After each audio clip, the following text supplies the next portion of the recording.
amma keessumni dureen eessuma bosonaa qabu amma barrakkooni eessumni bakka lachuu jira bosonas jira beeta mangistis jira.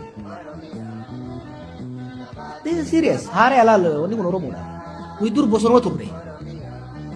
Bosonumai jadi salaggan nu dhiiba nutis asii dhakaatti darbina.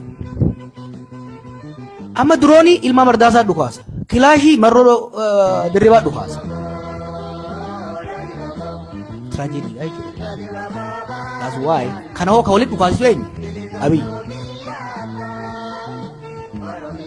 Tanzania tuwaan inni godhe araara waboo fi araara TPLF fi mootummaas adda durummaan jeneraaloota godhe adda durummaan dhiibbaa jaraatiin hojii jaraatiin jeneraaloota gamalachuu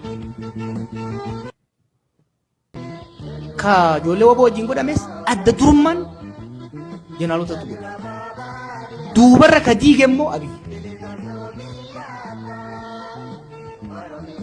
inni fi lolu takkaas lolee hin beeku ilmoo namaa ibiddan naqee fichisiisaa jechuudha. Dhugaa yoo dubbanne Itoophiyaa ዛሬ ሰላም ከመከላከያ ከወታደሮች የበለጠ ይፈልጋል። አሁን እኮ ሲብስባቸው ወጥተው መናገር ጀመሩ። ትግራይ ውስጥ ሰላም የመጣው የውጭ ጫና እንዳለ ሆኖ በከፍተኛ ደረጃ ጀነራሎቹ ናቸው። ትግራይ ጀነራሎችና የኢትዮጵያ መከላከያ ጀነራሎች ናቸው። እነሱ ኖ ማለታቸው ነው ነገሮችን ያመጣው። ማን ነው መጀመሪያ ሲሸልስ ሄደ? because closely ስለማሉ ዛሬ ጦርነትን የማያቅ ብቻ ነው ጦርነት የማይፈጀው ብቻ ነው ጦርነት ኢትዮጵያ ውስጥ ፈልገው። ስለዚህ በከለማታቴቲ ነው ዲደየቹ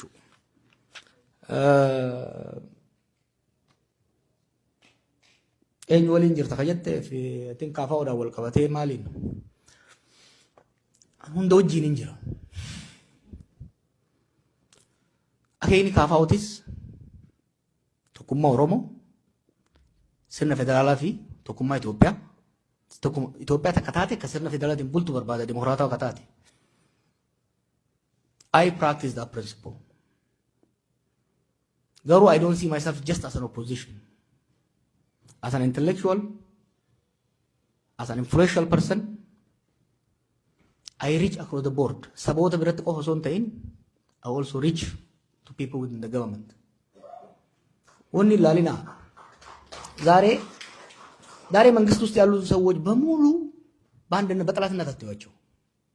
ከናንተ የበለጠ የሚቆጩ ከናንተ የበለጠ የሚያንገበግባቸው በየቀኑ የሚሆነውን የሀገር ውድቀት፣ ድቀት፣ የህዝብ እልቀት እንቅልፍ የነሳቸው ለማበድ የተቃረቡ ጀነራሎች አሉ፣ ሚኒስትሮች አሉ፣ ዳይሬክተሮች አሉ።